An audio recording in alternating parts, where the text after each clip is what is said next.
Welcome. I'm stand. Is that okay? I'm going to stand right here. I'm not filming me right now. So. Okay. Welcome. My name is Dave Zaveri. I'm the president of TiE San Diego. It's so nice to see familiar faces and new faces, and we are very excited about today's program. So I wanted to spend a couple minutes or a few minutes talking about back to basics of TiE. So TiE was founded in 1992, and its mission is to foster entrepreneurship globally. We do that via 5 pillars. They are, and I'm going to be talking about a few of them today. They're mentoring, education, networking, incubation, and investing. So first one, mentoring. Mentoring is a lot of you in here are mentors, whether you know it or not. And one of those mentors, Arjun Jain, is a new charter member, and I would like him to come up here. Arjun. There we go. Arjun is a former professor at Pepperdine University. Who loves samosas? Who loves samosas. We do too. When he moved to San Diego, he started a company. It's a Micro USA. They provide services and manufacturing services to the defense industry, which of course makes sense in San Diego. I know in TiE people tend to think of it as a more biotech and pure technology, but of course we can't forget the defense industry. Frankly, we make products to protect you all. Right. And actually, both of us came to San Diego because of the defense industry. I was on the front line as a Navy JAG, and you came here to help in other ways. So it's a big part of our economy, and we should always keep that in mind. And I wanted to welcome you as our newest charter member. You have your pin. You're wearing it proudly, so everybody knows. Would you shake hands? Okay.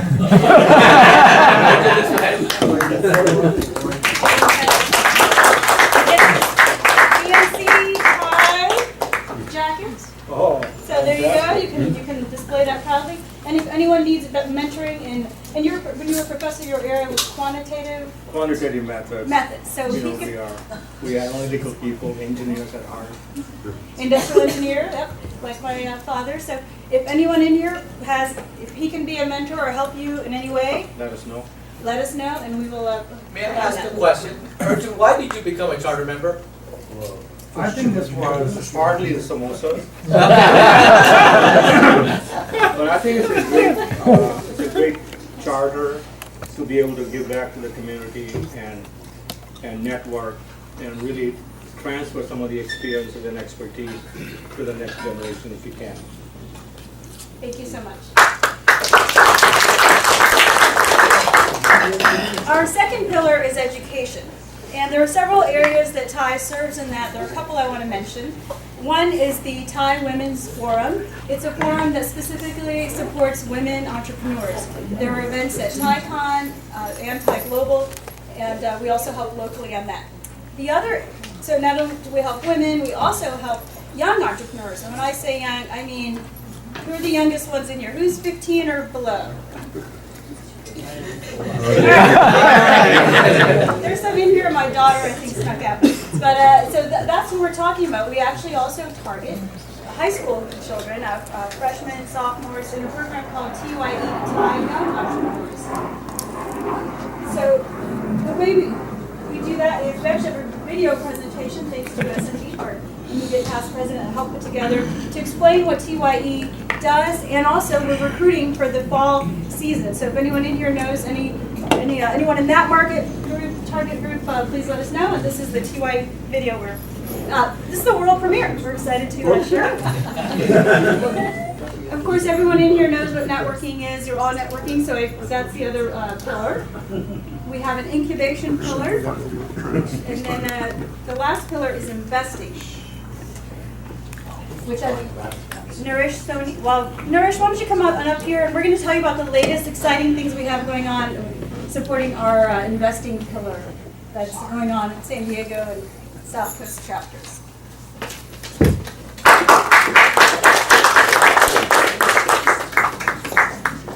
So we are starting a TiE, we call it Angel Fund, and this Angel Fund is meant to support local entrepreneurs in Southern California. This, the intent of the fund is to provide good return on investment. Right now, the goal is between 25 and 40%. And whatever money is not invested, it'll be in an interest-bearing account, and it'll be, if it's not invested over a certain period of time, then it'll be returned pro rata. So that's the investment. The minimum investment is $10,000, and the founder level is $25,000, and you can invest more than $25,000 also. But the Tapping at $1 million. But the founder level,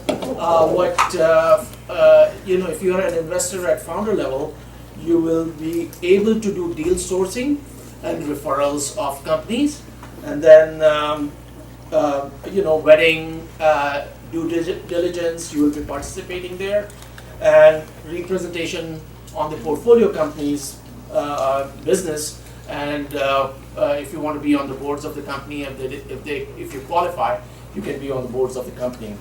And the other thing that they will mention is mentoring entrepreneurs, so that's the key for these founders.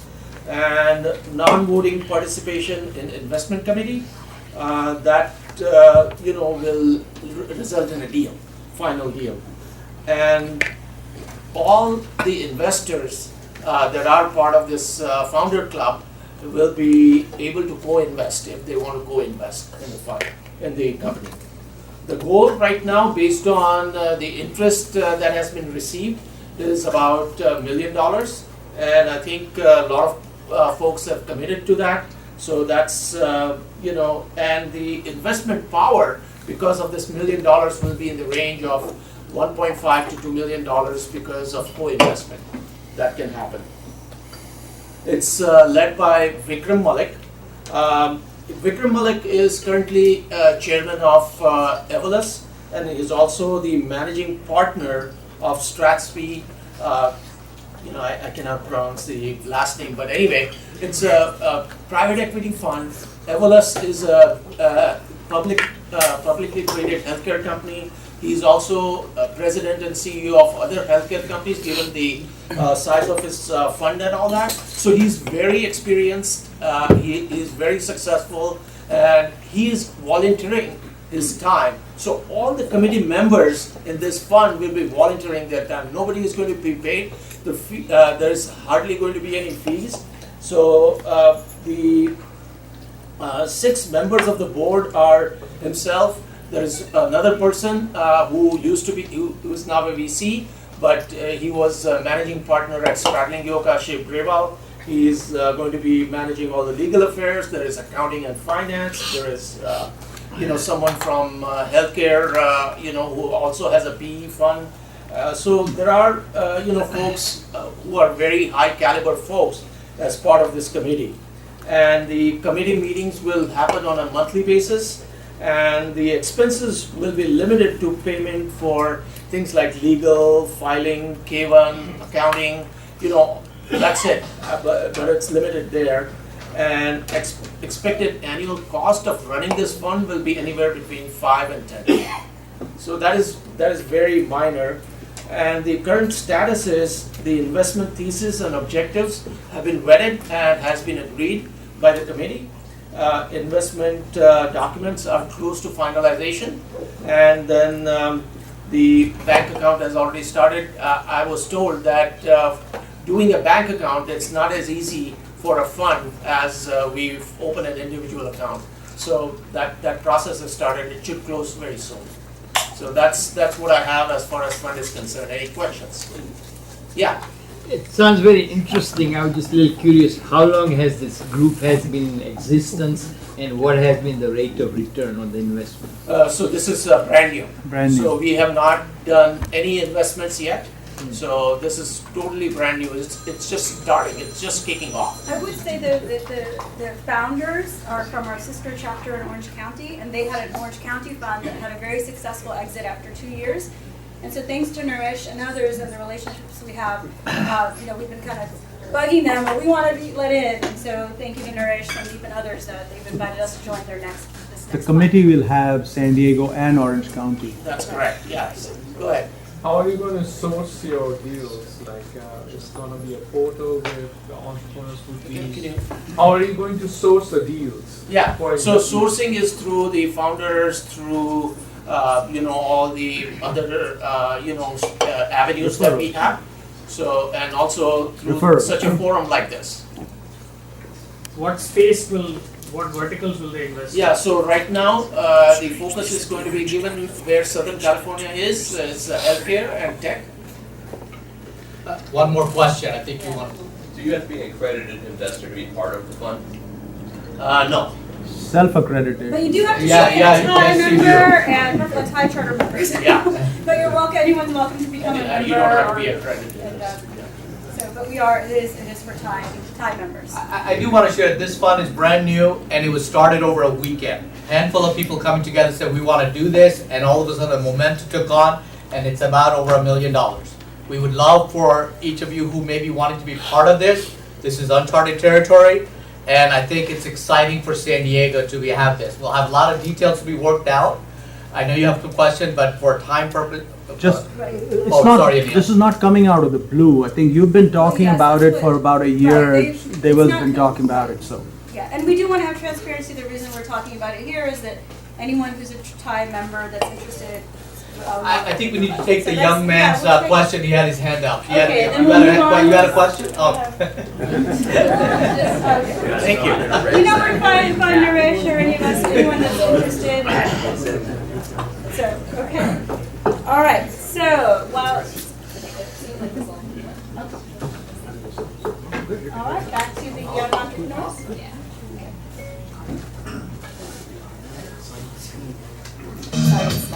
The Young Entrepreneur Program is a project of TiE, not.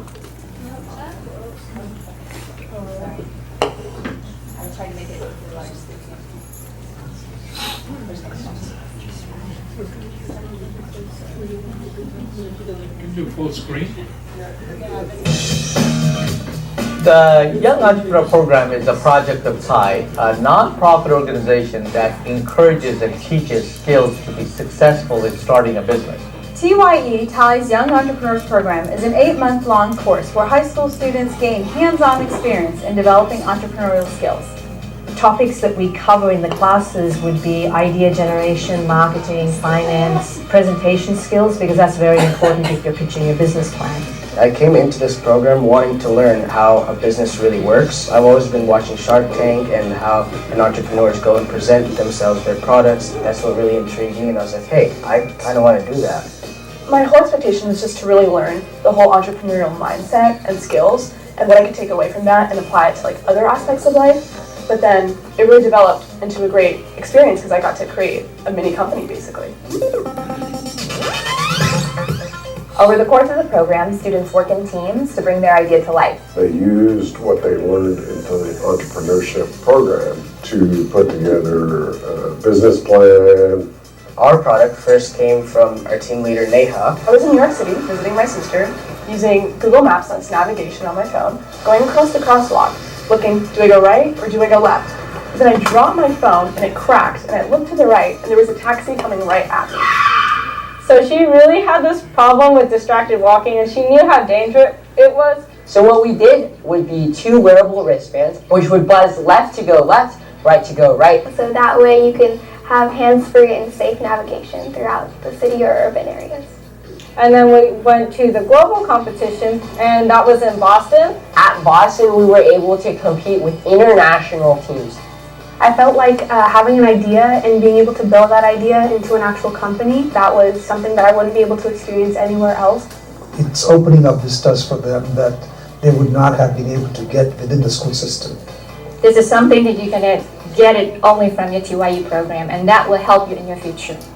The program that TiE offers is extremely practical. This kind of an environment teaches the kids how to become working adults and contribute not only to their product or the company, but also to the society that they live and work in. There are a lot of things about entrepreneurship, a lot of soft skills that you learn. I think this program does a marvelous job of kind of putting it all together in a one package. It is amazing to see as a parent your kids stand there, work through a concept to then creating a business plan out of it. Then you realize, oh my God, that's my kid talking there and presenting. Like I say, it's the best kept secret in San Diego. My goal is not to keep this a secret any longer. I want all students to have the opportunity to participate. As we've heard from both the kids themselves and the parents, this program is such a valuable tool to give students the opportunity to learn and practice the skills that they will need. I encourage you to go online and get more information and apply today.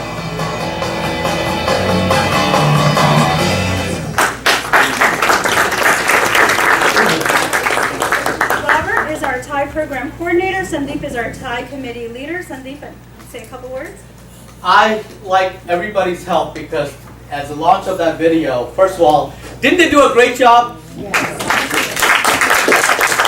Come get over here. Both of you guys get over here. And where are the other people from the... Come on up. Okay. So I want you to tell everybody because they didn't go to Boston. Okay. I want you to tell them firsthand why did you do this and how was your experience? What are you getting out of it? Because there are a bunch of young people in the room who are wanting to do what you guys did. So go ahead. Some older people. And some older people. For sure. So why we got in, right now, Mabel and I, we've been doing robotics since we were in 3rd grade, and we thought, hey, why not? We have entrepreneurship. It's going to be a very different structure, a new team environment, new mentors. Hey, why not give it a shot? Lisa, do you want to add anything? Yeah, so my dad has always been pretty integrated with TiE, and he brought this up to me, and I thought it was a great idea because these are skills that you can't really acquire going to school unless you're obviously taking entrepreneurship as your major.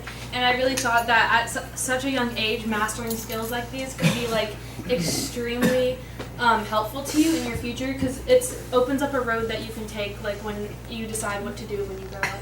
So the experience at the World Finals, which was held at Boston, was really inspirational. As we thought, hey, we did a lot of work on this. Hey, we're gonna do pretty good. But then when you go around the panels, your jaw drops. You're like, how long? Only 2 months you did this in? You see the caliber that one can go, the depth one can go through when doing entrepreneurship, and then also just talking to the entrepreneurships. Libraries, like millennia of information. They know almost every single patent related into their field. They know all their mentors, all the people that in the history that participated in entrepreneurship. It's absolutely insane, and it was really eye-opening to see the really high caliber, the highest caliber you could get at the competition. Yeah, as an entrepreneur, like I was like watching the other people present, and it was blowing my mind as well to see what kind of problems they were solving. Like there was a team that did a toilet seat kind of thing, and they got nominated as well. And then there were people doing like recyclable cling wrap, and they actually won. And it was insane to see what people of our caliber could actually achieve when they really put their mind to it and put their whole soul into going after something because they had a passion. And it was nice to see and a really good experience to learn from, especially because we got to make it to the finals, which was amazing, obviously competing twice. But I mean, it was one of my favorite things. So one of the biggest things is perspective. So Mabel and I joined the program to get a bigger, different perspective. We came back from the competition with a new perspective, and we want to share that perspective with you to ask you for your help to get as many students in to have this new opportunity and this new perspective of a different learning style, and also engaging with many mentors as Robert over there, and also as many students. So. It's something you won't regret if you sign your kid up. I mean, even in the beginning I was kind of apprehensive, like, oh, I'm going to have to spend my Saturday morning going to this place. Yeah, but I mean, it is something that you get so much out of. I can't stress that enough. You should definitely do it with or without their consent. Just trust me. They'll appreciate it. They'll come around. They'll come around. By the way, we are taking offers for the companies that they're going to be starting up in about 15 years. So those who want to be interested in investing. Thank you guys. Let's go with it again. I'd like to put on offer for the calendar year of 2019 and 2020. We are trying to bring 100 students to be part of the TiE program. And that's a tall order since we've never done that before, but we need everybody's help. And here's what I am trying to do personally, and I could use your help because I'm going to say this openly, and if I fall flat on my face, I'm going to need help. I would like to, through TiE, charter a plane with all the kids that get involved to the Bay Area for a private tour of Google, Facebook, or Tesla. We have relationship with all three of those companies, and I think it will be a tremendous, memorable event for each of the kids who get involved for their life. So that's a tall order. We're going to have to do a lot of things, and as you all know, TiE is a volunteer organization. So we need a lot of good help around you to make this happen. Who's on board with this? Come on, who's on board with this? Naresh, would you like to say a thing? Yeah, so just a few years ago, I mentored a team in TiE, and that team won global competition. So San Diego was on the map. Well, one thing that I want to say is, one of the students, Alex Nisita, who was part of this team, I mean, most of the students have gone to Columbia, Berkeley, Stanford. I mean, that's the other advantage of being part of TiE program. They brag about, I mean, Alex called me and he said, Naresh, because of this TiE program, I am becoming an entrepreneur. He's almost towards the end of his education in Columbia. He's starting a blockchain company. Wow. And he knows how, because he learned how to pitch. These guys did mention that they pitched to many successful people, including, if I can say without being crass, like one person was a billionaire that they literally pitched to at this thing. So it really is experience at the highest levels. I want to recognize Edge over there. He's going to help teach some courses to the kids in the next session, as well as Professor Varaya will also be teaching. If anyone else has an interest, we're interested in everybody. I also want to mention that I think it's really important, when I first became president, I mentioned this in January, that we bring this program to underprivileged areas in our community as well. I'm fortunate to announce I'm lucky that my husband's the chairman of a Star Pal. It's a police athletic league. They serve underserved kids after school activities, keep them out of trouble. We're building a relationship with them to bring the kids from City Heights and other parts of the city up to UCSD or SDSU, wherever we finalize, or Black Mountain, the location, so they can also participate. So it's not just high numbers kids who participate, but kids who otherwise wouldn't have this opportunity, because they have amazing ideas as well. Okay, 2 more points and we'll get to the main. It's just quick points. Speaking of scholarships, I want some of you know Dr. Madhvan. He started the San Diego Indian American Society back in the 1960s, early 1960s, and he wanted me to point to let you all know we have the San Diego Indian American Society puts on a lecture once a year called the Gandhi Lecture, and every year they have scholarships they give out to the community. Some of us were fortunate enough to be able to go to that presentation a couple weekends ago, and this year the San Diego Indian American Society gave out over $100,000 in scholarships to college students, and not just, and of course we had the Ivies, but we also gave scholarships to 30 community college students who ranged in, I think the oldest one was in their 30s or 40s. So if anyone's interested in San Diego Indian American Society, please see me. And the last thing is, we're coming up on the anniversary of September 11th. The South Asian Bar Association is having a film, Raghead. It's the first time it's going to be seen in San Diego, and it's going to talk about the South Asian experience after 9/11. So if anyone's interested in that, please come see me. Okay, Dr. Ryan. Thank you.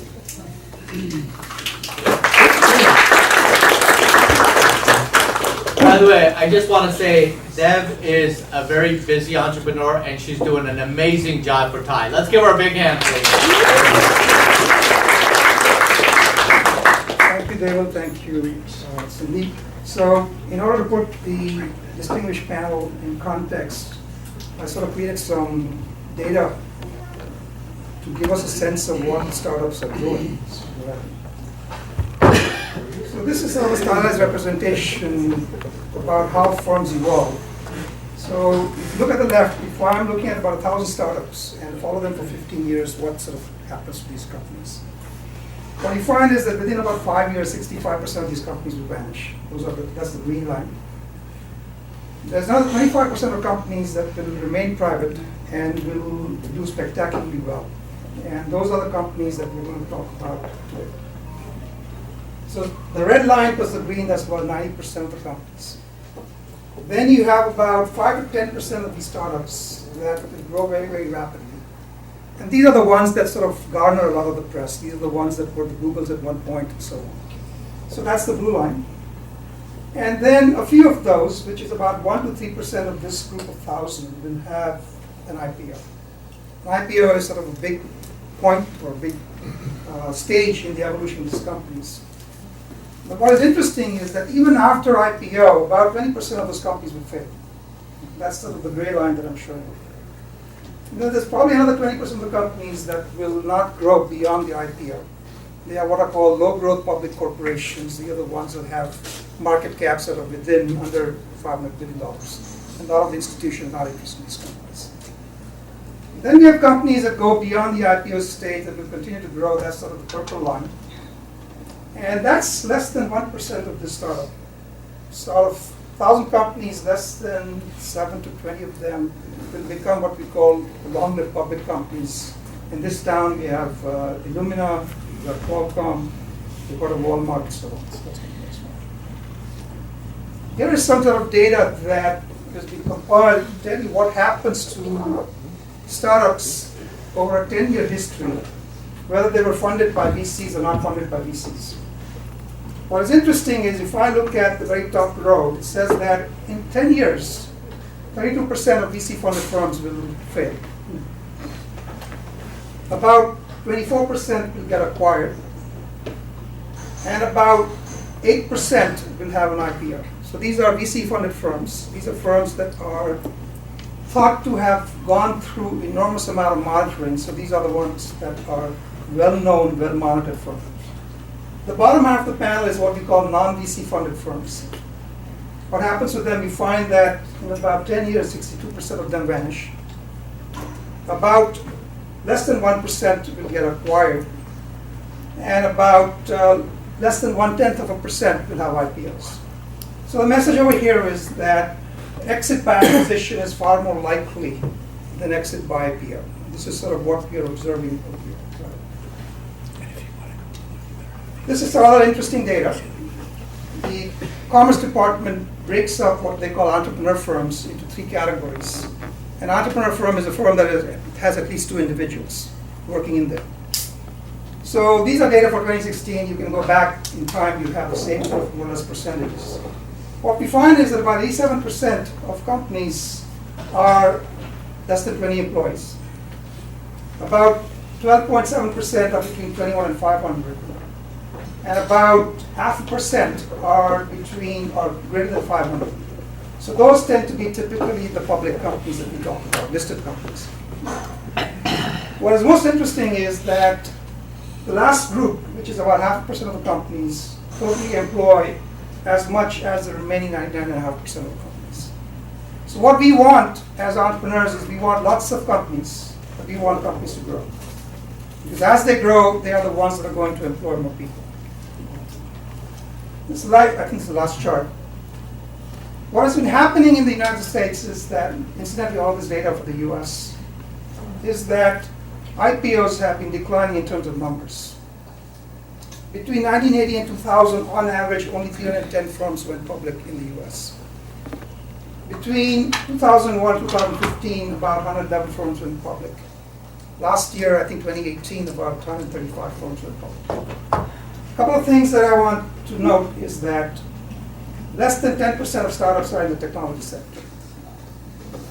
And this is important for today's panel because one of the reasons we want this panel is TiE has been primarily talking about tech companies, but there's a lot of entrepreneurship that goes in the non-tech sector, and that's something that's really important to keep in mind.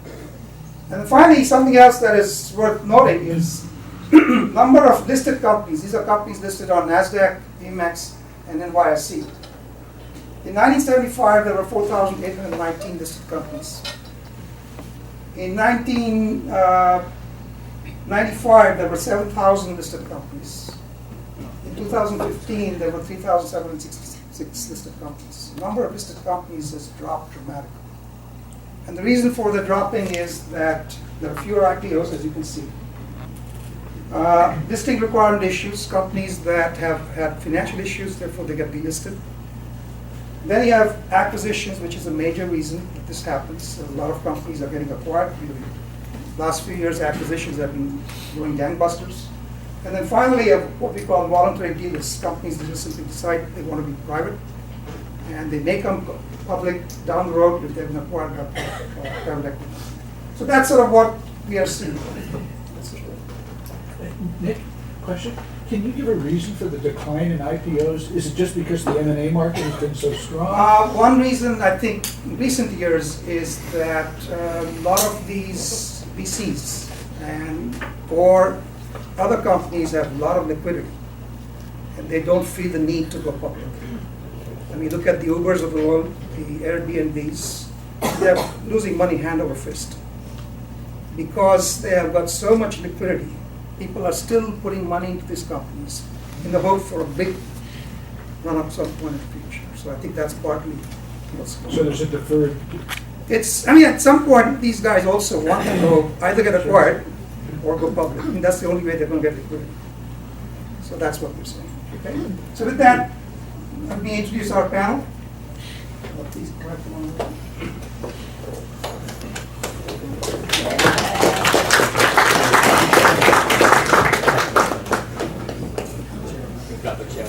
So first, we specifically have this panel because we want to bring in perspectives from outside of technology.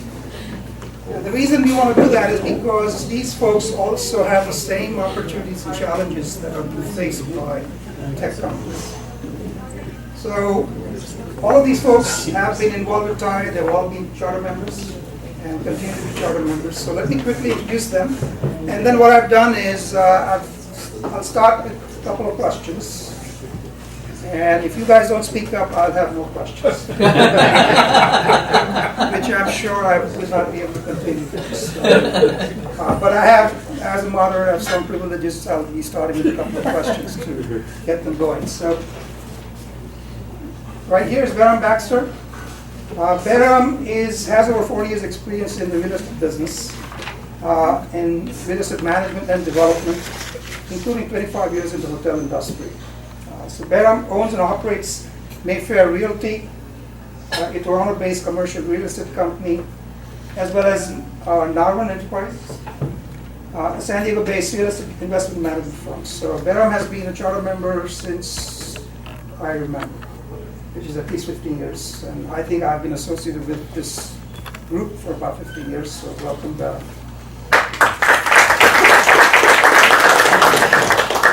You heard Sandeep. You cannot miss Sandeep.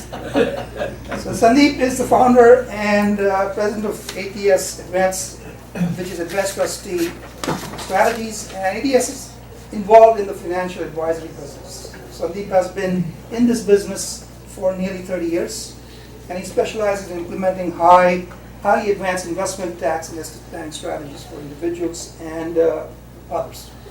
So Sandeep has been a past president, or most immediate past president of TiE, and has been very involved with the TiE program, as you saw today. So welcome, Sandeep.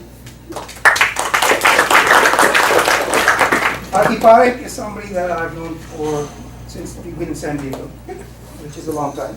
He's a partner at HP Investors with more than 35 years of real estate experience as a broker, principal investor, and operator in Southern California. He co-founded the firm BRE Brokerage Commercial and led his own development firm, Cal Diego Builders. So please welcome. And Dinu has also been involved with TiE. Dinu Sen has been involved with TiE for at least 10 years. He's also past president of TiE. And Dinu is currently with Curex Pharmaceuticals, where he serves as president. And he also served as president and CEO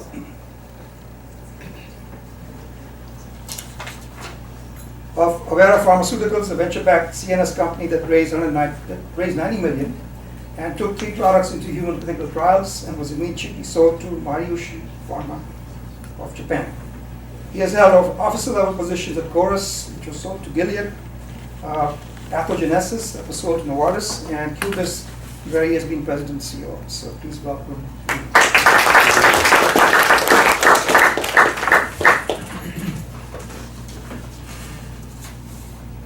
So with that, I've asked each of them to think about this question, which is to provide a brief overview of your entrepreneurial journey to date, to include important milestones along the way. So, Behram? Well, as Nikhil said, I've been in real estate. Originally, I was in refrigeration and conditioning designing. Can you speak? I worked for Westinghouse for a year, and I came to Canada as an immigrant, and then I didn't like it, so I got into real estate business, and ever since I haven't looked back, And although I didn't learn anything about real estate, I didn't know anything about it, but by trial and error, I learned everything, And today, including development, management, financing, and everything learned hard ways. So what are the key milestones in your 4 years? Well, I should say, it's not been easy, how should I put it, it's up and down, in real estate. There were 3-4 recessions in my lifetime, and every time I learned hard ways, and I was going to lose everything. But then you learn every time, and next time you don't make the same mistakes, And you don't leverage. That's first thing I used to do during the inflation time in early 90s, 80s and 90s. So you leverage everything. It was easy because it was inflation. Inflation took care of everything. But then in 92, recession taught me everything, that I was going to lose all my assets. And I survived. I had assets in Canada, which supported me here, because the US laws are different than Canadian laws. And in Canada, I had a different type of investment, small apartment buildings. I had about 500 apartments. So I managed that, and it had a good cash flow. So that supported me here, I didn't want to make the same mistakes, older I became. And I didn't want to take that much risk, And that's how I survived. And today, now older I have become, I don't leverage that much. So what brought you to San Diego? What brought me to San Diego? Weather. Good answer. What are you doing for the 5th recession? I'm waiting for that, Let's see. Everybody says we are going to have recession next year. So I'm prepared, Keeping cash flow reserve, Yeah. Sandeep, same question for you.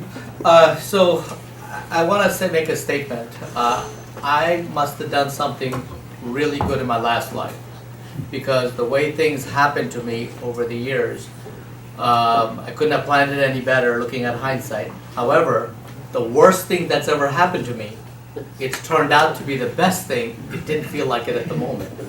So when I came into the financial world, as you know, it's a very competitive world.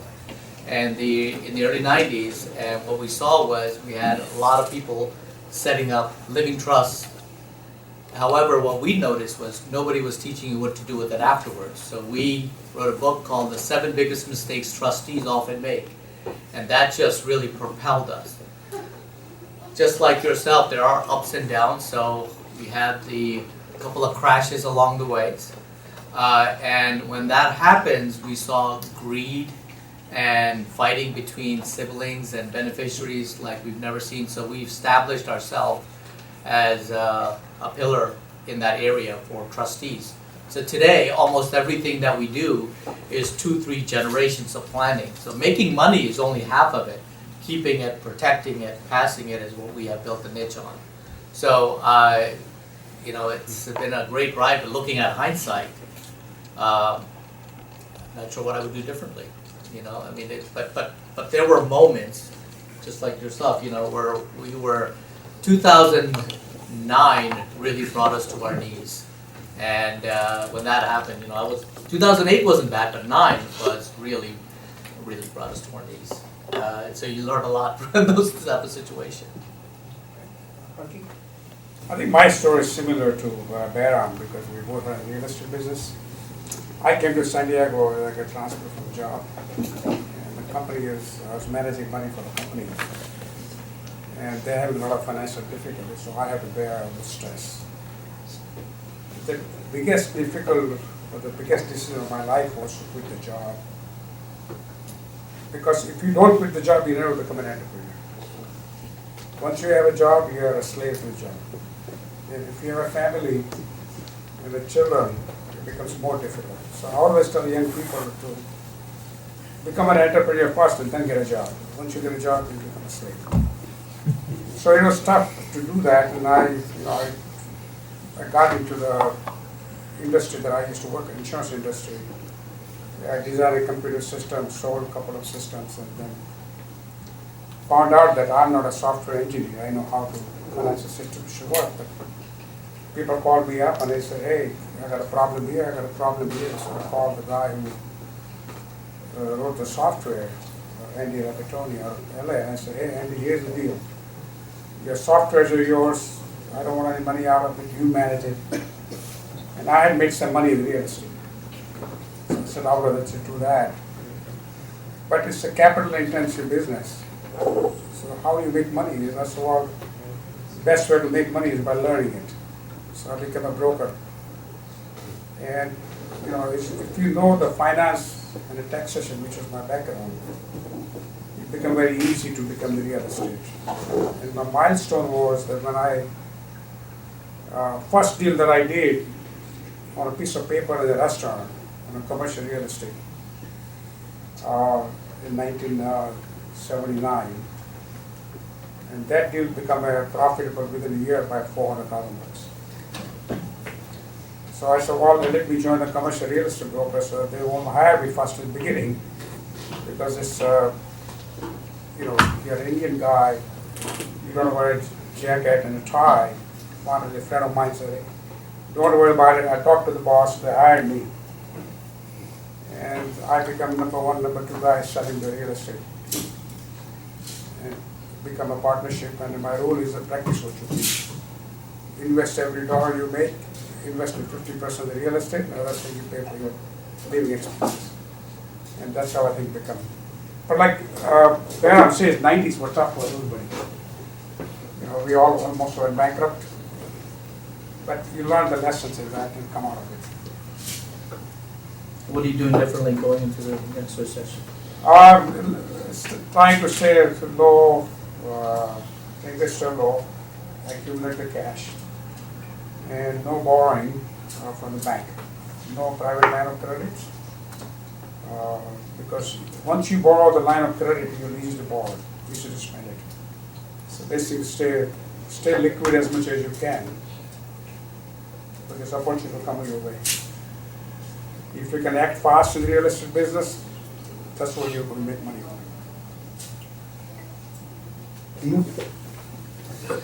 So I term myself as an accidental entrepreneur. I started my career working for 2 large companies. The first one was Abbott Laboratories, and I was very lucky. I was able to work in a lot of different functions in sales and market research, finance, product management. And then I went in the early 90s to a totally unknown company, and my colleagues at Abbott thought I was crazy. And they asked me the name of the company, and most of them hadn't heard about it. It's called Amgen. So I tell people that most of my life I've been lucky. I haven't been good, and I'm waiting to become good. I was the marketing manager for Erythropoietin Epogen, which became the largest biotech product in the world, which is crazy. our factory was not able to supply the market. That's how successful that product was. It changed dialysis care. From there, I started my entrepreneurial journey. I went to a company called Pathogenesis. And the hypotheses in pathogenesis, and I wasn't the CEO, I was reporting to the CEO.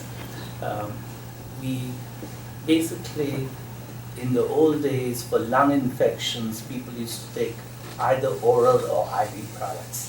So they were systemically absorbed, which means we had a lot of systemic toxicity. And by the time it came to the lungs, we had very low concentration of the drugs. So we had the first inhaled product for lung infections.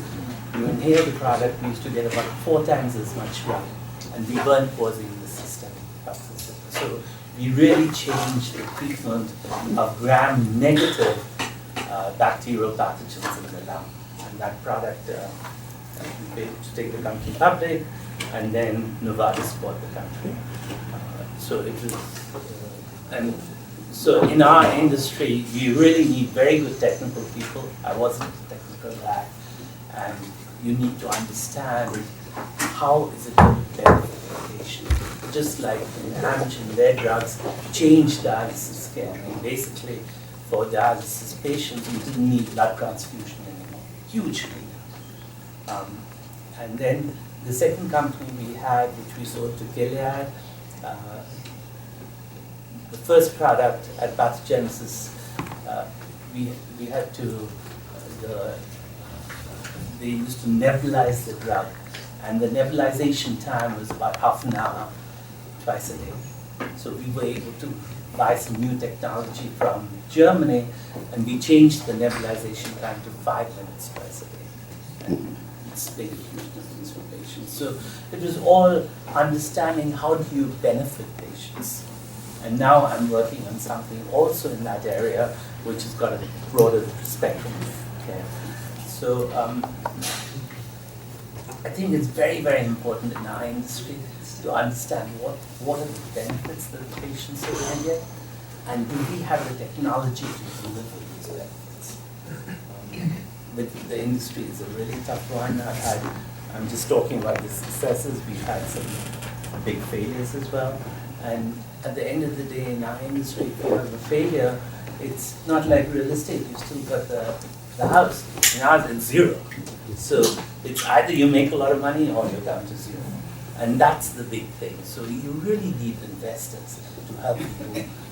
It's an expensive industry. The incubation time is very long, and you need big investors to help you. So let me, second question before I sort of open up. What were some key challenges across your ventures in terms of product or service offerings, financing issues, partner issues, and implementation challenges? Well, like he says, partner issues, that's the biggest issue, because sometimes the partners, they invest money, they could have another business, so they think they are businessmen. Real estate is entirely a different cup of tea, and they expect return immediately, which doesn't happen in real estate business. First year, you don't expect anything, although it shows on the paper, you see. So, as I said, you have to save whatever you make, and then you keep on working hard. And as I said, I have seen 4 recessions, and every recession is different. It's entirely, you think the first recession taught you everything. It's not. It's every time it's different, And as I said, the first recession was, I was going to lose everything. The 2008 was the worst one. Luckily, I learned from the previous recession, so I had leverage, and I had a good cash flow, so I survived. And that was the worst one, Yeah. So that made me survive, And the partnership is another thing. So it's once you have a cash flow, you get rid of your partner. Buy them out. What about financing issues? Well, financing is another issue, but that's you learn with all these years in the real estate business. And financing is easier in fact. First time when I came to Canada, and in India, I came from India, and in India you couldn't borrow money over there. It was very tough. What year is this? 67. So when I came to Canada and I went to the bank and I said, I want to buy a car, and I want $5,000, they gave me immediately. I said, okay, that's very good. So that I learned something. So okay, I'm going to borrow easily here. So I started investing, and I said, I made big commissions in commercial real estate. So I invested that wisely. In 1 year, in one deal, I made $1 million in commission. So, and what year was that? That was in 1982. So that was a lot of money. That was a lot of money. Yeah. Now, what about banking versus non-banking financing in your business? And what do you? I haven't tried non-banking. I know certain people they try, raising capital, but non-banking only time you can do is putting a syndicate and you put the down payment and that way you borrow that. But the rest of the money you have to finance it from the bank. So your case is banking and you. That's right. Yeah. Plus, I had, as I said, I had an apartment. I had a good cash flow, so I used to refinance it and get the money out every time and buy more and more properties. Yeah. So, unlike real estate, we are in the business of trust. Literally trust, because what we're selling is air. You can't touch the building, you can't have a biotech, you can't measure the result. You're literally selling trust. It's invisible. Can you say that so the audience sort of knows what it is that you're doing? So I'm a advanced estate planning. So I do a lot of advanced trust and multi-generation planning, investments, insurance, the whole 9 yards. But when you're dealing with clients of our nature, like I said, you can't touch the real estate. You can touch real estate. You can say this is a good piece of art. You can measure the result on the biotech. But in the financial world, and you are working on it, it's the future you're selling, and so you have to look at what is it that they're buying. Well, they're buying you. So when I was at American Express and I had just gotten married, Nisha and I had just gotten married, and it was Nisha's idea to say, hey, why don't we go start our own? And so we're getting ready to start our own company, and I went to all my clients at that time and I asked them a simple question. Why are you my clients? And I expected them to say, you're American Express, we trust you. Number one answer was we trust you, but the number two answer changed the way we do business today. Number two answer was you're young, we know you're going to be around when we're not, and we want somebody to be there for our children to be able to deal with that. I could not believe I was hearing that over and over again, and so we built that as a foundation so we cater to that next generation. One of the things that really separates us from our peer group is one of the things that when we get involved in a case and when we're doing planning, we require a family meeting. And this is the first time where adult children are flying into a meeting and we request no spouses. And this is the first time they're learning what the master plan is for the family, what to do, what not to do, how the structure is, legal, tax, financial. And that's a game changer because most families don't talk about money. There is a huge communication chasm that exists between parents and children on how money is to be handled. And a lot of chaos can be eliminated by fixing that problem. Sorry, I went off on some key challenges across your ventures in terms of offerings, issues, partner issues. Well, I think when you do real estate, and particularly when you don't have much money, you're doing four things. You're buying a real estate, then you have to find the partners who are going to put the down payment. Third, you're going to go get a loan from the bank. And fourth, you have to manage it. So those are the four legs of what I call real estate. And each one has a difficulty because of the cyclical nature of the business. But one thing I learned going to downside, like Behram says, partners, when things are going good, you are a hero. When things go bad, you're a goat meat. So I think the lesson I learned that you learn to communicate with your partners in writing, because paper never forgets. When things go bad, they'll forget the story completely. So that's a key element with the partner. When you take somebody's money, it's a trust. They're investing in you. You want to know no matter how much you tell them about the property or the project. So you have to be very visible to them as well as in communication and writing. Because if you tell them over the phone or at lunch or dinner, they'll forget about it. Second lessons I learned, don't have your friends involved in the business. Invest with you or a family, because you're going to lose them. And suddenly your relationship changes from investors to friends and a family, and that's a collusion which I will never tell anybody. And management is a key, and the banking is a key. My luck was that, like Behram, I lost a lot of projects. But most of the loans we need is non-recourse loan, which was not available at that time. But one construction loan came back to bite me, and I was only one person owner in that. But I was a general partner, and they came after me. So I think you have to be careful in today's environment to make sure that you do an LLC, you communicate with the partners, and you're not liable for the loans. Those things were not available to us. So I think that's kind of made us survive. What year was that, Harki? That was 1992. And some of the good projects, a couple of partners went divorced. That created a problem with the whole partnership. Because lender will not give the loan.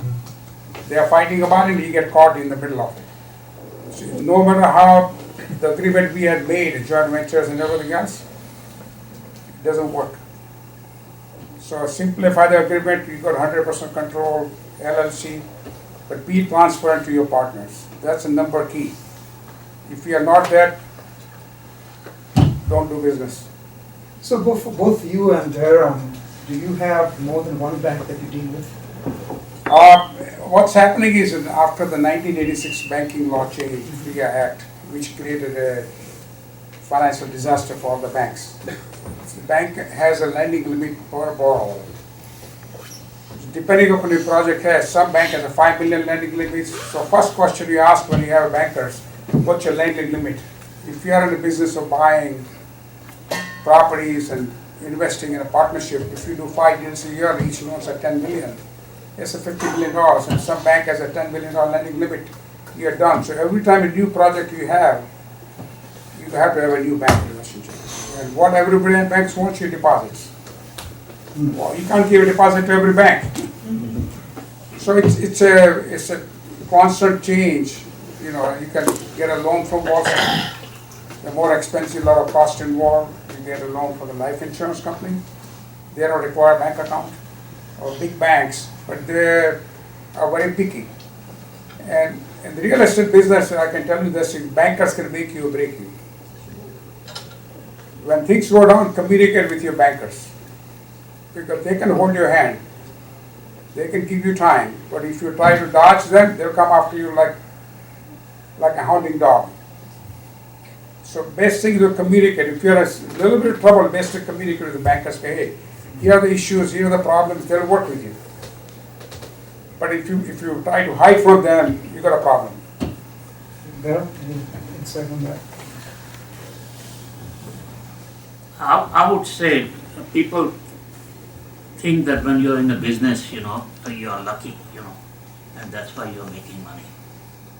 It's not luck. It's hard work.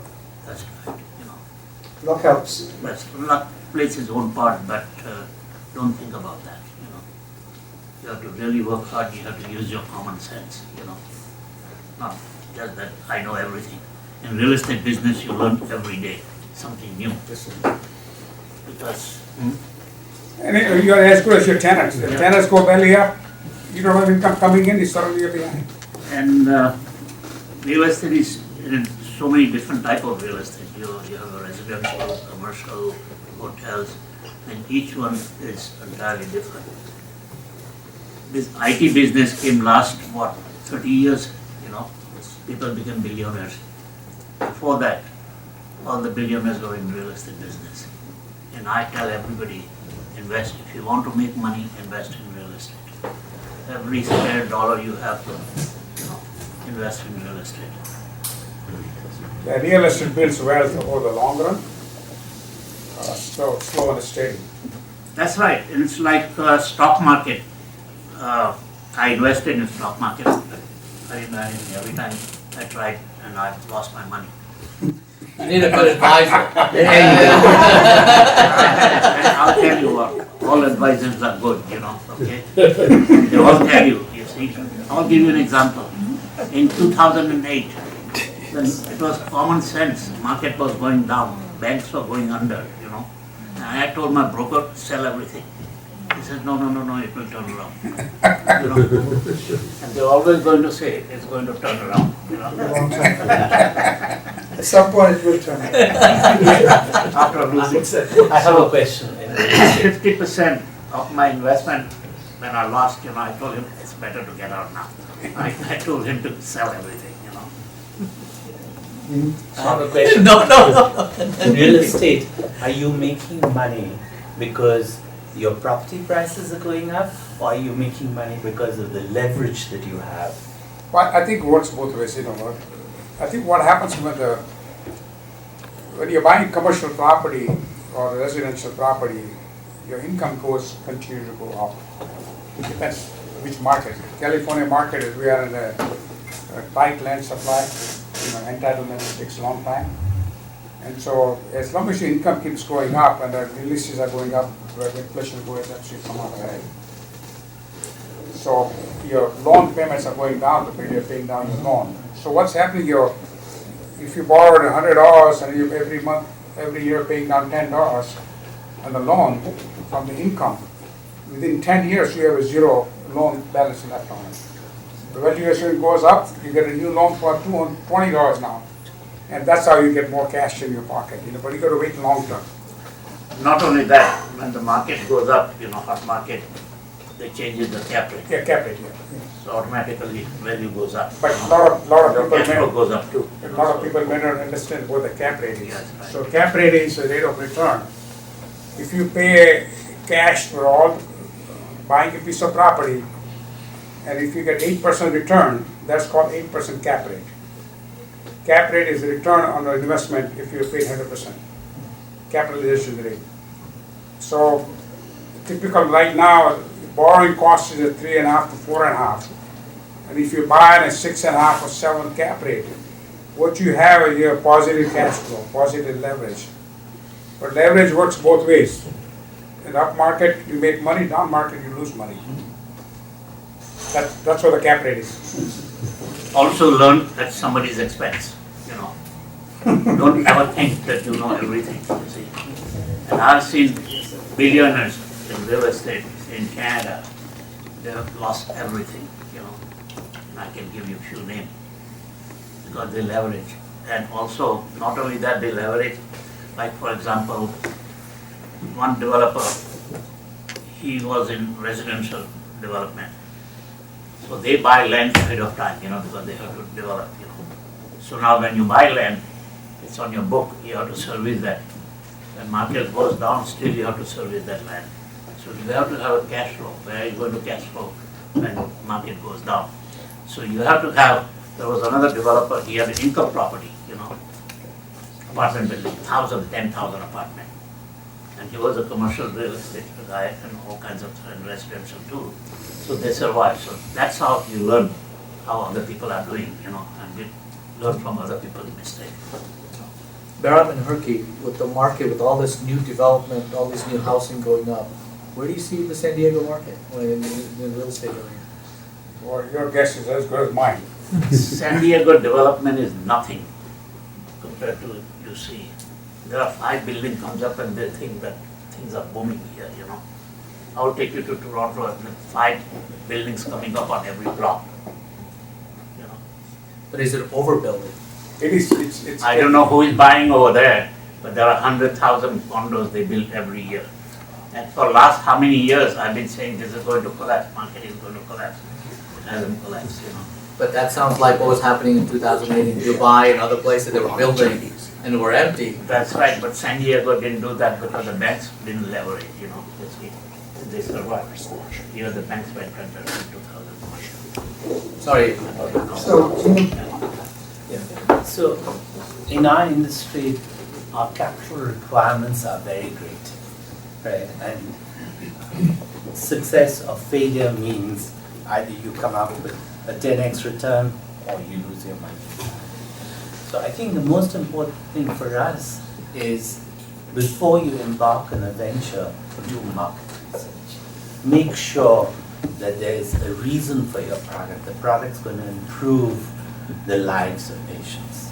And make sure that you've got the technology to deliver what you think you're going to get from your product. And at the end of the day, if you don't do the market research, you go to venture capitalists, they'll do the market research and they'll catch you. Right? So you'll spend 2, 3, 4 years of your life and it'll be of no use. So I keep telling people, do market research, talk to your customers, talk to physicians, make sure you have the technology, make sure you're going to deliver the benefits which are needed by the market. So very different to the industry. I mean, that's the first thing. The second thing is partner issues. In our industry, it's almost impossible to do it alone. You need an MD, you need a financial guy, you need a manufacturing guy. So to start a business, you've got to start with 4 or 5 people. And if they're not your partners, I mean, they demand huge salaries, so your burn is going to be really great. So in the biotech industry, I think it's almost impossible to start without partners. And that's why venture capitalists, I keep saying in venture capital today, it's less but more. So they're doing fewer deals, but they're putting in, in a Series A, they're putting in 300 million, 400 million. You know, they're getting the whole team together. I'm sorry. They're getting the whole team together. So you really need a good, solid team to execute on a business in our industry. Question. The market research. It seems like your industry creates new things for me to buy. You know, like my restless leg syndrome or whatever. Earlier it was just a paining knee. Now it's restless leg syndrome. So is the medical industry? Or do you have sort of a different way of collecting that data? Okay. So I think our industry is at its very beginning today because, all the advances and all the medications that came 10, 15, 20 years ago were chemistry based, right? And we used to go and say, there's an infection, is there a molecule that can kill the infection, right? So we were always treating symptoms. We were never going after the pathogenesis of the disease. What people are doing now is we are understanding biology and we are understanding what creates the disease. So, my main fear is what's going to come up is going to be so expensive that you won't be able to afford it. But we are actually trying to interfere with the disease, to prevent the disease. So, this industry is really at a very inflection point level. Yeah. It's at a starting point with all the powers of biology and the powers of everything else. So, in your business, pre-VC funding, what are the sort of other non-equity sources that you might use? Quite honestly, there are very few people who are able to start a company unless they've had a success before, right? They've had a success before, they made $5, $10, $15 million and they say, okay, I'm going to put the first $1 million, put the team together, the first couple of $1 million to put the team together, and then you go to a VC. But oftentimes, if you've had a success before, the VCs might say, okay, we'll bankroll you. Right? But it's very difficult for individuals, like if you have high net worth individuals and things, it's, you're asking them to take a lot of risk. And it's very difficult to get that sort of money to start a company in our industry.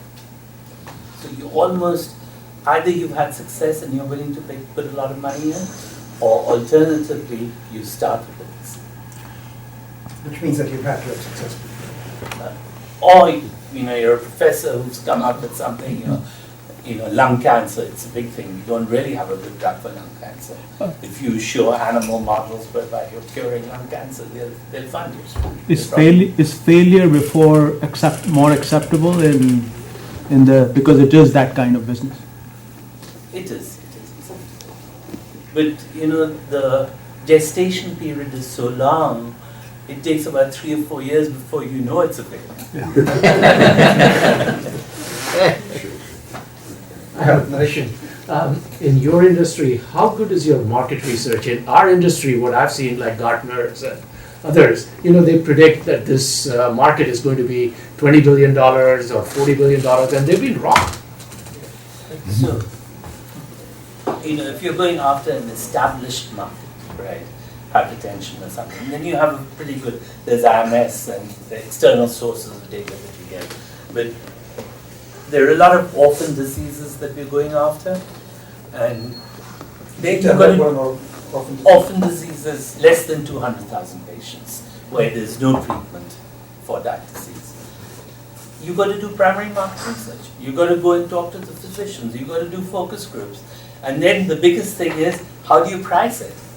Because if it's only 200,000 patients or 100,000 patients, right, are you going to price it? I have a very dear friend of mine he's from Cambodia, and he is the inventor of the standard of care today for prostate cancer. And he always tells me, Dino, the thing that I'm saddest about is I invented this drug. It's being marketed by Pfizer. They won't. It costs $120,000 per patient. He says, no one in my country can afford this drug, but I invented this drug, right? He's got no control over Pfizer. So pricing is a big thing. 125,000? $120,000. For a pill? No, not for a course of therapy. For a course of therapy for you. Like Dino said, market research, you have to do it in every field. Every project. In real estate also, you just can't say, oh, I'm going to build office building here and I'll get the tenants. Or I'm going to build commercial. The safest investment in real estate is apartments.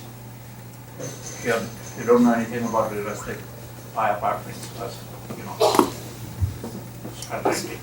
Go ahead. Yeah, kind of tied to what we were talking about earlier is we're having young people trying to teach them of entrepreneurship. Okay, what advice would you give to young people, and what should they be doing to prepare themselves to be entrepreneurs? I think TiE is a good start. I think what Harki said is really important, and I have something to tell you that Harki may not know. I had the fortune to be Harki's neighbor, and when I was going on my own, there were several times I thought about throwing in the towel and just going to work for a big company. And Harki, in his own way, he basically said, hey, stay the course, it's going to be okay. He doesn't remember, I bet you, but, so I think what Harki says is, when you're working for a company, you're a slave. And the older you get, you have a mortgage payment, you have a family, it gets harder to go on your own.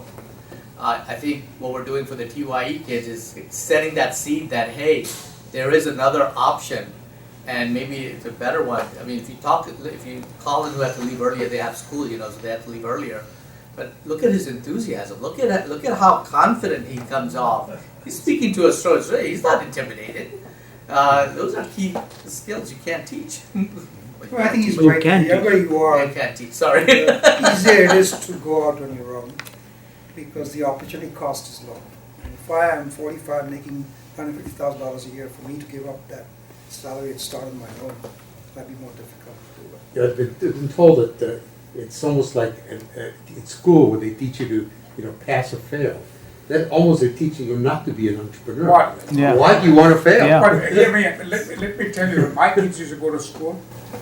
you know, and I, career counselor said, well, you take this course, you can become an attorney. You become this course, you become an engineer. You become this course, you can become a software engineer or a RN.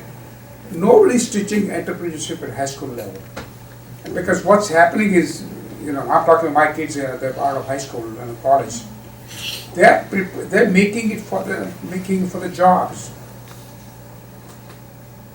If you ask anybody, you become a doctor, okay, you know, get this SAT, this course, that's what you do. And the parents teach them because, hey, you become a doctor, you're going to make a good money.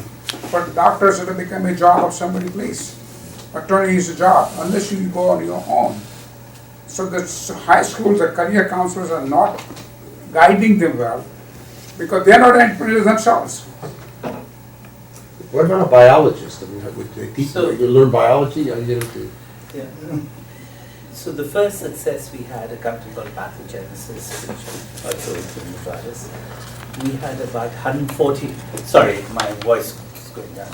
We had 140 employees in the company at that time. And 30 of them made $1 million on the sale, $1 million. Right. 9 of them started companies. Right. So in What year was that? In the 90s. Okay. Right. Sorry, I need a reference. 9 of them started companies. I think in our field, generally, because the capital requirements, or in my experience, what I've seen, the capital requirements are so great. Without a success, it's very difficult to start. And then you've got to have the stomach to, you know. I remember when we sold the company, there were 4 or 5 of us in the executive team. We were walking down after the sale to go to a restaurant to celebrate. And we were asking each other, what do you want to do? And they asked me, Dinu, what are you going to do? So I said, you know, I am going to go back to India. I will be the richest man in my village. Of course, no one does that. Yeah, but unless there is a failure, you know, there is no success. You see, you have to keep trying. And besides, when you are single, you can take all kinds of risks. So you have nothing to lose. Okay, you're by yourself. You can sleep in one room or share with somebody. And your overhead is very low. If you have a family, you're not going to take the same risk. You know, so that makes a big difference. I started, you know, because I wasn't going to marry until I have certain achievement, you know. Go ahead. Because she wouldn't marry you otherwise. I'd like to ask all 4 of you, how many of your children have gone on to become entrepreneurs? Pardon? How many of your children have gone out to become entrepreneurs? How many, any of your kids have become entrepreneurs? Yeah, so my son is joined me in the business, and he learned his pedigree, you know, working for somebody else in real estate. A lot of stress and everything else, but now I'm working for him. Did you have to drag him in? Yeah, he came, you know, what happened, he used to work for a big company in New York. When the market crashed, he had a lot of stress. So I said, yeah, I can work, this is a perfect time to come home. So Harki's being very low profile. Yes. His son went to Wharton, and he worked for Carlyle. He worked real estate in the Carlyle Group. Ooh. And now Harki works for I work for him now. No, just for him. He's still the boss. But his son has really taken the company. I mean, Harki was, you know, he grew it slowly, but his son, you know, with his Carlyle experience and things, the business. And I think what I learned, once you go down, like in '92, everybody got hit. Suddenly you're at the top of the mountain, now you're at the bottom. So you have to rebuild yourself, you know. And somebody told me that, hey, you have completed only half the circle. See, what happens, a lot of people have been failures in the business. They try to do different kind of business. They said, don't quit what you learn. Now use that thing to complete your circle. Don't try to get in the computer or one of the different industries you want to go into. You learn in one industry, real estate industry. You know what went wrong. Now correct that thing and complete the circle. And you know, that's advice that I still remember that. And that put me back. I went back to the brokerage again. I almost lost my house. But you know, you know what went wrong, and then you do it right. And then you say, you know what, I don't want too many partners, I'm happy what I have, and then slowly you build up. Question? Question for to real estate people here, and like he said, I want to learn from your mistakes or your, wrong things you did. What do you see between now and presidential election next year? The prognosis for real estate trends. I can tell you just now, looking at my palm. G7 summit. I'm sure you probably have some inkling as to which way the market's going. Everybody is talking about recession, Right. going to come. Nobody knows, you see. So you have to take your chance. Besides, if you have a certain level, in your investment, then you don't worry about, and if you're not leveraged. Right. Yeah. But that's You kind have of good cash flow. contradictory as I see. On one end, real estate the interest rates are going down, which is a good sign for real estate to go up. And yet, so that's what I think. And usually in the election year, they always prop up the economy good because they all want to get re-elected. So I would think next year's economy should be good. It's my opinion, but it's all prediction, It's always a prediction. I'll give you an example, when first recession came in Which year was that? 1972. 1972. Yeah. And interest rate was, 82. 82, Second. it's 21%. 21%. I had bought the property, I wasn't sure whether I should close the deal or not. I had to borrow money at 18% was interest plus 2%, so 20%, and that was a Reagan time, So I closed the deal, of course, because eventually I said interest rates will go down, But with the result, I learned my lesson, So I thought, okay, interest rate is high. So I borrowed money for long term, and then interest rate went down. And I got stuck with that high interest rate. So I had to pay the big penalty, So it's difficult to predict. Right. So you can't predict anything, Go ahead. Sandeep, you're always asking everybody what year something was. Got a year for it. 2009. You mentioned that it was a very tough year for you. What was it that made it tough? I mean, I realize that was the height of the recession, but what key lesson or lessons did you learn in that year? So thank you. It's a good question. 2009 brought me to my knees because we had just opened a new office in Menlo Park, and we had did a little bit of leverage. And when the markets went down, see, in our industry, when markets go down and when clients are unhappy, lawsuits fly. And so, as Harki was saying, writing everything down, things of that nature. So people sue for the heck of it. If they think they can get it, so you have challenges. So you had all of a sudden, and in 2009, nobody wanted to move out of cash.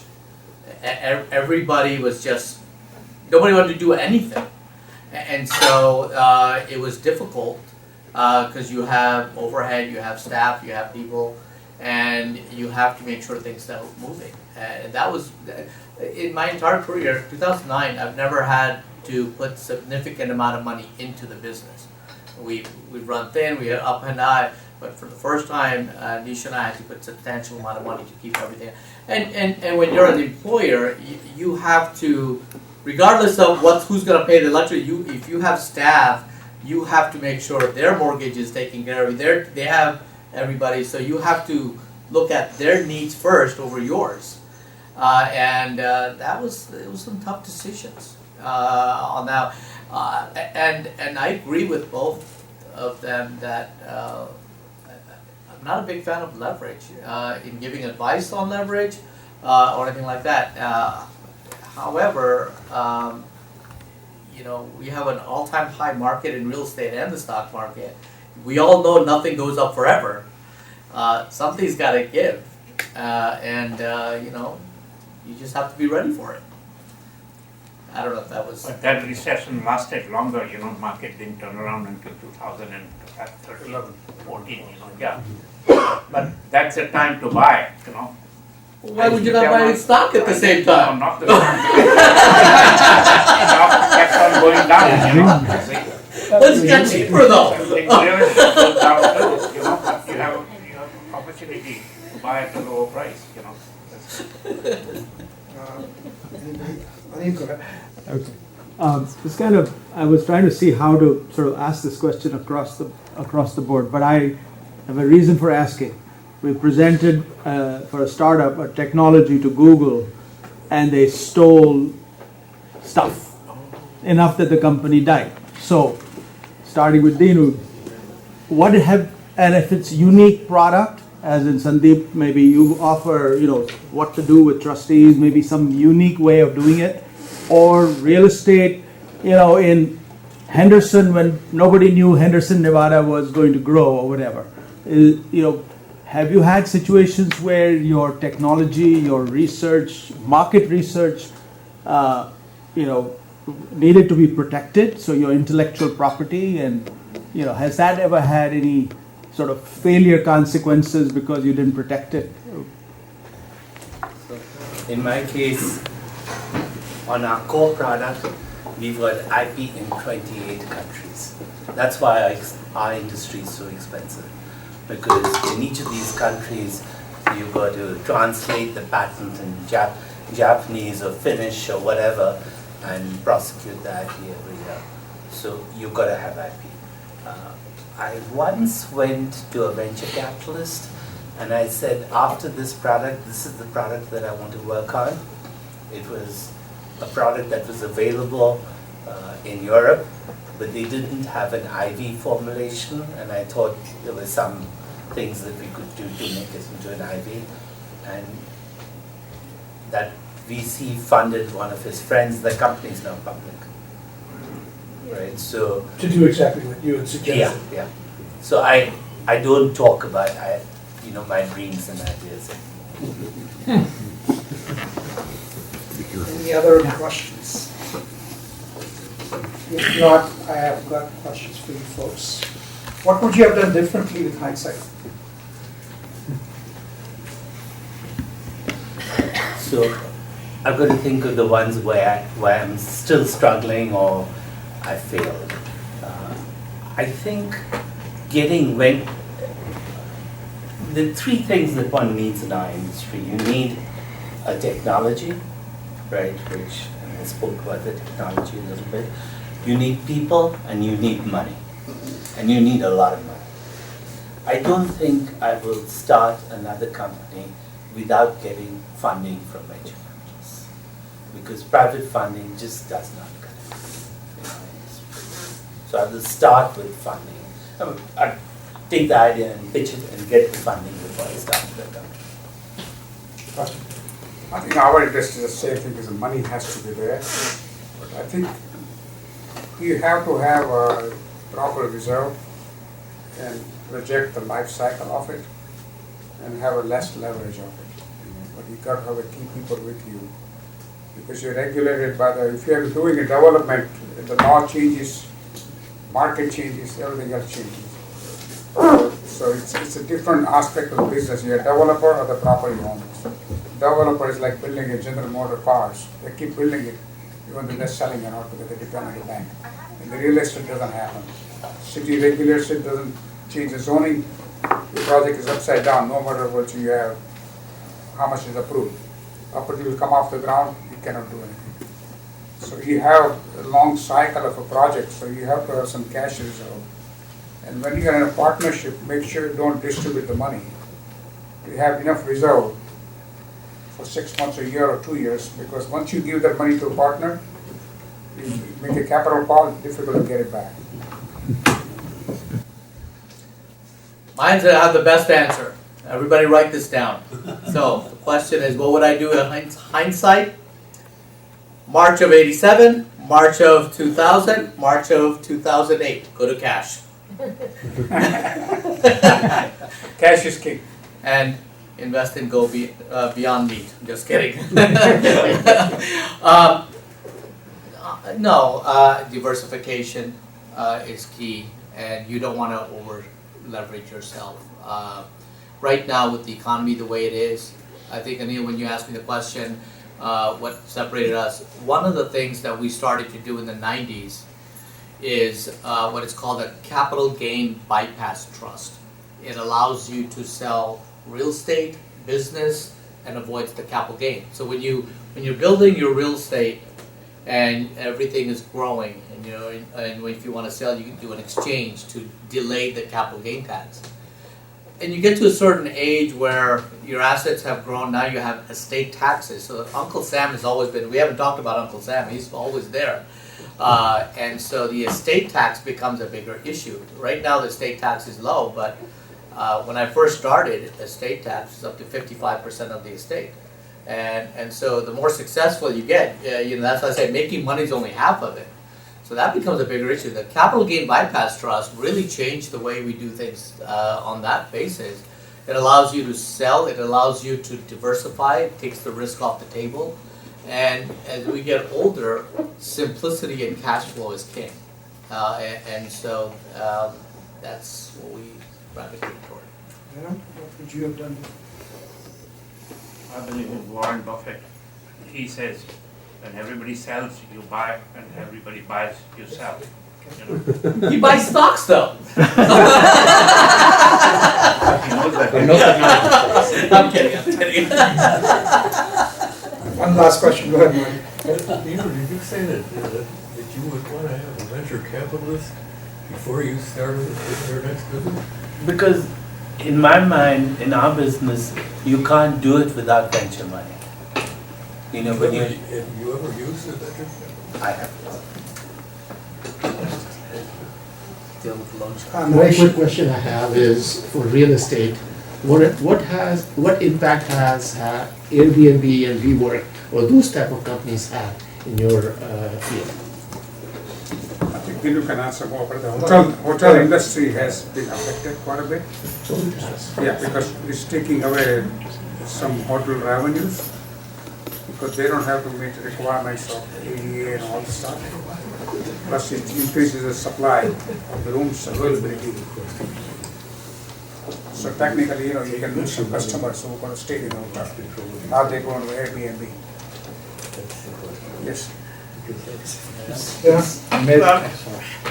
There are problems in Airbnb. It's not that easy. I was reading yesterday, I was coming in the that there are problems in Airbnb, because there are all kinds of issues, they have.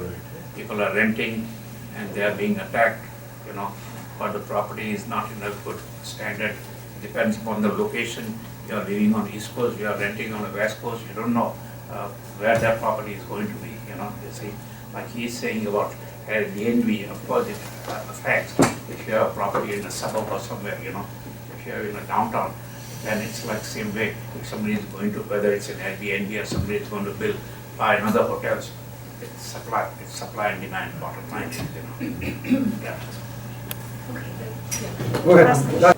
It's great to be an entrepreneur, make a lot of money, and grow. The question is, how much stress each one of you went through in your life over the period of past 10, 15, 20 years? Is it worth it? And is it because of lack of money or because you're making money?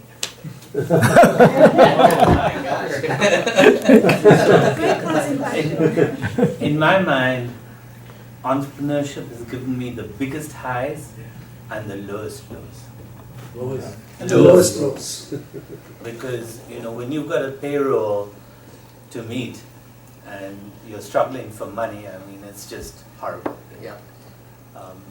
But, if you had one or two successes, it's like a game of golf. You hit 3 nice shots and you hit about 50 or 60 bad ones, and you think your game is just those 3 good shots. Right? So an entrepreneur's got to be an optimist, and you've always got to think that your natural game are those 3 good shots. Good. Why, you're going to have a stress whether you have money or no money, no matter how you look at it. If you have no money, you're going to have a lot of stress. How are you going to get food on the table and pay the rent? And if you have money, you're still going to have a problem how you're going to save on the taxes and what you're going to do. Better to have money and stress instead of no money. But I think one thing I tell everybody else, if you make the money, why have a stress of $1 when you're paying 50 cents to Uncle Sam in taxes? So when you make $1, on the highest rate, you're gonna pay 50 cents in taxes. So what I tell everybody else is don't have a tax stress for $1 when you're gonna get 50 cents. Uncle Sam is your partner, so cut down your stress. It really works. And I have some of the partners, sometimes they want to negotiate very hard. And I said, your percentage is 20% of the deal. And out of $1, you're going to get 20 cents. And after 20 cents, 10 cents is going to go to Uncle Sam. So why are you fighting so hard for 10 cents? And get your blood pressure up. So Harki, since you make Uncle Sam the partner, how do you transfer the stress to Uncle Sam? That's Transfer stress to Uncle Sam. How do you do that? Yeah, but you know what? One thing is, a lot of people in real estate, Tony is in real estate business, and we work together. I think what happens when if you're going to buy a pair of socks in Nordstrom, they're going to tell you $25 and you're going to pay $25. Real estate is like buying a car. You keep negotiating until you think you become a winner. My theory in the real estate that if you like something, buy. Don't haggle for $5,000 or $10,000 or $20,000 or $100,000 or $1 million, $10 million deals, because you know what's going to happen? You're going to regret it. So don't try to negotiate too hard and become a hero. If you think it's a good deal, buy it, pay a little bit more, and get it. Because you will not be able to duplicate the same thing again. It's not like a stock market, the prices are going to go down. Because the stock can go up and down. Real estate really don't go down like a yo-yo basis, So it's difficult to find something like that. And I think to me that is, I learned biggest one. I made one deal on that basis. That was my first deal. I made $28,000. And I said, how much are you asking? He said, I got 5 offers for $69,000. I said, I'll pay you $72,500. It's a show. And that made me $25,000 extra profit. I sold it after 9 months. And that made me put it into the real estate business because I have enough money to quit the job. So sometimes I think you lose the sight in negotiating and forget the bigger picture. It all comes with experience, to make few deals and, I agree. To answer your question, Karen, on the stress side, so I would say the person who is working for a company has more stress than an entrepreneur. An entrepreneur, even though he's working hard, he's taking all the risk. You're working for a company and management change or a merger or acquisition happens, you get a bad boss, and now your stress level is you could be unemployed, and it's something you can't control. At least I think I have more control. I believe I have more control. But if you're talking about stress, and by the way, for ladies and gentlemen, that's Karen. It's his first time at TiE, and he is a doctor on stress. What's the name of your book? Calm in the midst of chaos. That's the name of it. Thank you for coming. But yeah, I don't think you have less stress just because you're an entrepreneur or you're not. I think stress is stress. And I don't think you can get around that. Okay, with that, let's give them a big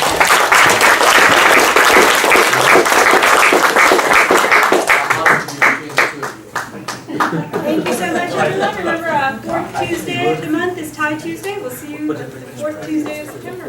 Thank you.